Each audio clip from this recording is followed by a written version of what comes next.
Hey guys, welcome back to the channel. This is another episode on our Ruger American Ranch rifle in 5.56. Today we're going to do an upgrade to the trigger spring. These rifles come from the factory with an adjustable trigger from about 5 pounds. You can adjust it down to about 3 pounds. But today we have the trigger spring upgrade kit from Carbo, and this will lower the trigger down to approximately 2 pounds. Or I actually saw a video where the guy used it and he ended up with about 1.5 pound trigger, which is really awesome. The reason I want to do the upgrade on the trigger is that what I've found with this rifle, or with any rifle, when you're trying to do precision shooting, the longer it takes to pull the trigger, then the more you tend to move or actually anticipate the shot and possibly tense up, flinch, causing you to not have as good accuracy as you generally would if you didn't do that. And so we're going to do the spring adjustment, the spring switch out, and try to get that trigger pull lower down so that as we're gently squeezing the trigger breaks nice and crisp without a lot of anticipation and us waiting for the shot to go off. I'm going to do a quick clear check just so that everybody understands and knows that this gun does not have a magazine in it and the chamber is empty. Here's our chamber flag for all the safety Nazis out there. I want to make sure that we do it correctly. So we're going to start out with, and I have to remove this for this, the gun is empty, is pointing in the safe direction. We're going to start out with some trigger pull tests. I have a Wheeler trigger pull gauge here, and we're going to do a few tests to see exactly what this trigger is at right now. So let's do it. Let's take a couple of samples, and we'll try to put this in the same spot every time, because it does make a difference. All right, the first pull, we got about 4 pounds, 4 1/8.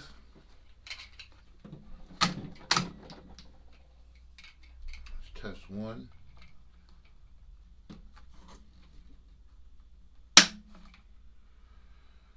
Second test with the trigger pull, we're looking at about 4 1/8 also. So just a hair over 4 pounds so far.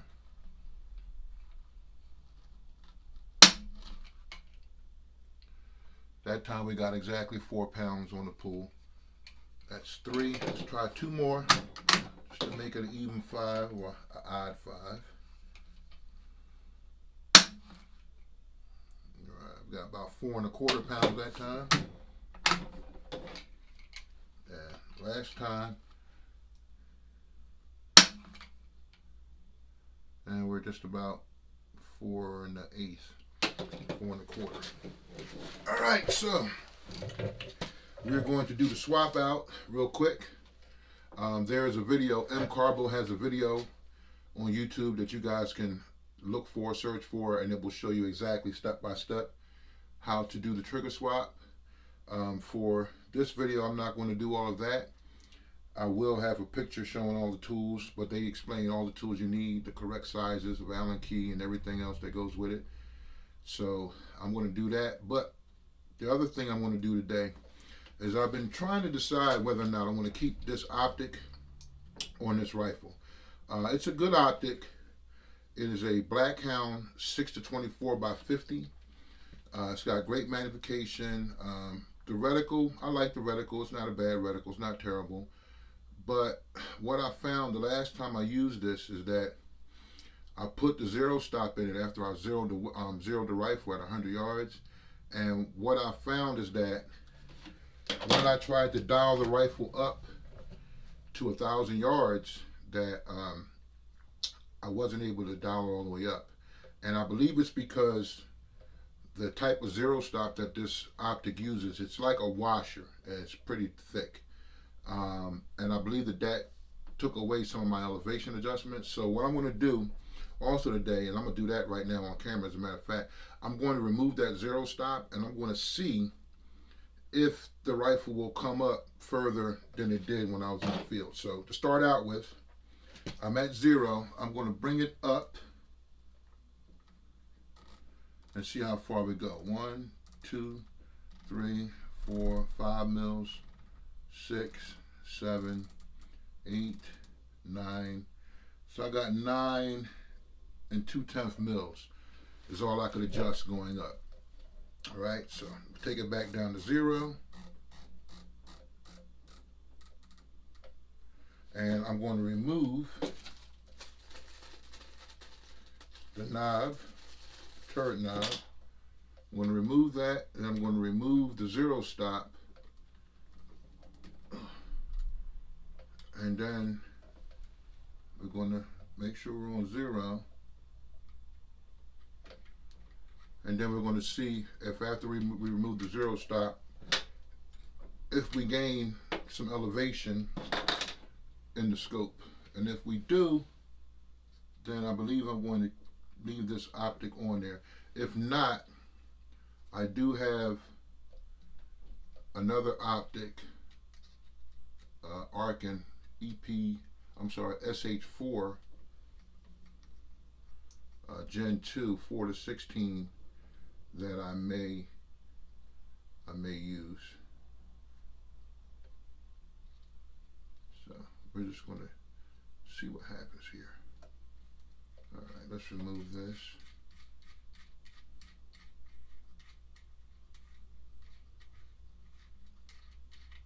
This thing is pretty thick, guys.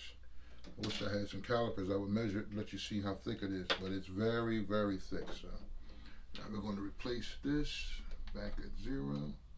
Oh, beautiful. Tighten her back up.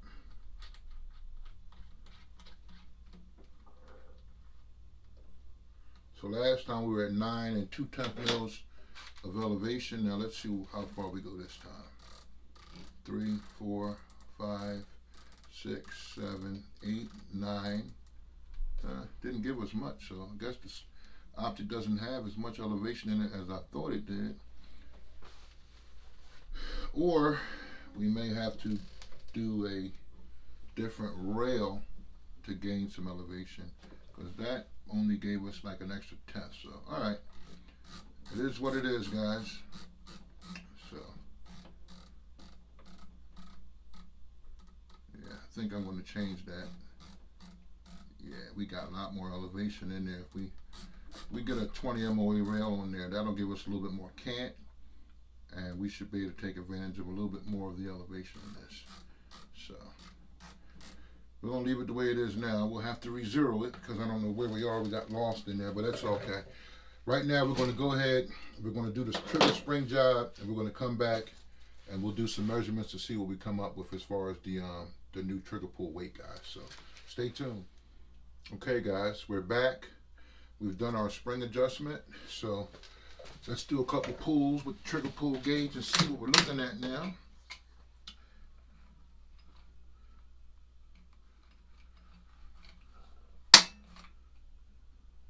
That is 2 pounds 3/4.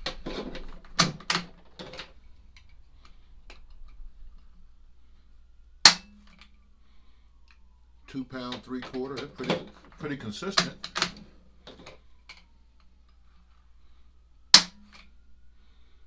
2 pounds 7/8. Let's do 5. 2 pounds, just over 2.5 pounds right there. Just over 2.5. The last one, 2 pounds 3/4. So there you go, guys. And I can tell you what, compared to how it used to be to how it feels now, it is a scary soft trigger. It is really, really nice. It is close to my Bergara HMR rifle.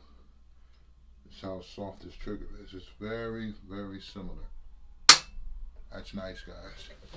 We're going to like that. The other upgrade we made was we added this cheek riser. This here was a very inexpensive Amazon purchase, guys. I think 16, 18 bucks, less than $20 for this cheek riser. And it really did make a big difference because this has a hunting stock on it, and the size rings that are on this Optic. You kind of had to hold your head in order to really see through the scope properly. But now with this cheek rest on there, cheek riser, I mean, I can just lay. It's like no tension on my neck muscles at all. I can just lay right there. And I already tested it. You know, when you get in position, close your eyes, you open your eyes, and you see.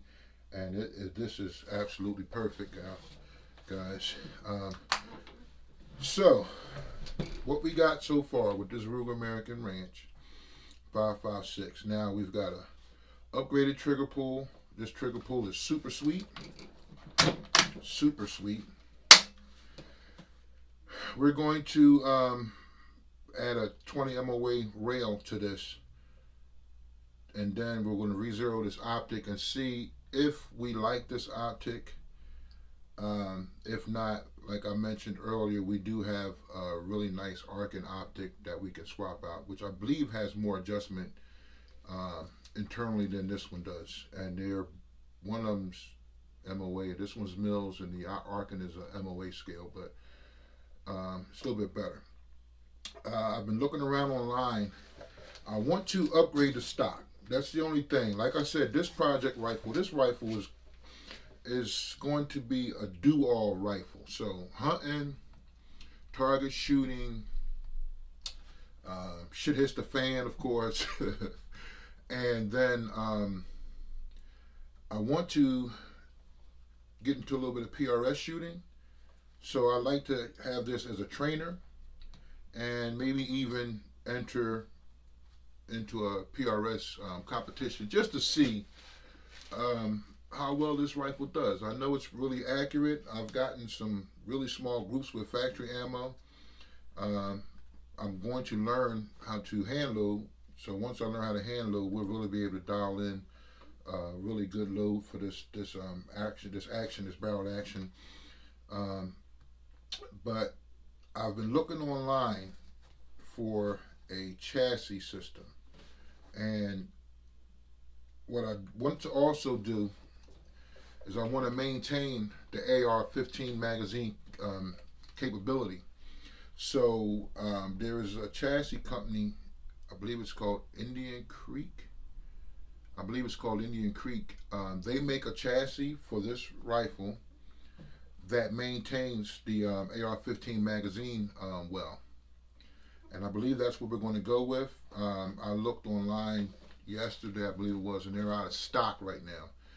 Magpul is also making, or going to be making, a stock, which I wanted to go with first because it's more of a hunter and target style stock, which it'll still use the AR-15 magazines, but it hasn't come out yet. Every time I go on the website, it says coming soon. Now, I did leave my email to be notified when they're available, but I don't know, Magpul. I don't know what's taking you guys so long to develop those stocks, or if that's something you're going to come out with this holiday season, possibly, maybe. Be nice to get an email letting us know that it's coming, because it's a little bit more reasonable price-wise than the aluminum one, but it's not that big of a deal, I don't think, guys. I think, it is what it is. And if I don't hear from Magpul, say, by the end of this month, I'm going to order the other chassis system. It's a really nice chassis system. I'll roll in some still photos that I took off the website of what this chassis looks like. Really nice. It's got the they've got a forend that comes with the Arca rail already integrated into it. It's got M-lock, so I'm sure you could probably add weights to it. It uses AR style butt stocks, and I've seen in a couple of the pictures there's some really nice adjustable AR style butt stocks, adjustable for cheek height and for length of pull. It takes AR-15 style hand grips, and there's plenty of hand grips on the market. target style shooting hand grips, the vertical hand grips with the thumb shelf and all that. So we'll probably install something like that on there and that chassis system when we get it. And we'll try to take this little rifle to the next level, guys, and see what we come up with. That's the project we're working on right now. I've got a couple more rifle projects in the works. Don't want to let the cat out the bag too soon on that, but the next rifle that I'm going to work on in this Ruger American Ranch series is the 6.5 Grendel. I've got one chambered in 6.5 Grendel, and that cartridge is a much better cartridge as far as ballistic coefficient for target shooting, bucking the wind and stuff like that. So we're going to see what we can do with that cartridge and rifle once we're finished with this series here. We actually may start that series before this one's completed, depending on how long it takes to get the chassis. But that's where we're at, guys. That's what we're looking at doing. Ruger American Ranch Rifle 5.56. We now have a super sweet trigger. We got a cheek riser, and we're going to tweak this optic situation a little bit more to make things better than they are now, guys. So thanks for stopping by. Hopefully this video is not too long. I didn't bore you guys, but I wanted to get something out. And this trigger spring job has been on the shelf for about a week now. The parts came in, I just haven't had time to get to it, but I finally was able to make some time out of my day and install it and test it. And I gotta admit, guys, I really like it. You guys give them a shot. M Carbo for, I believe it was $12 and some change.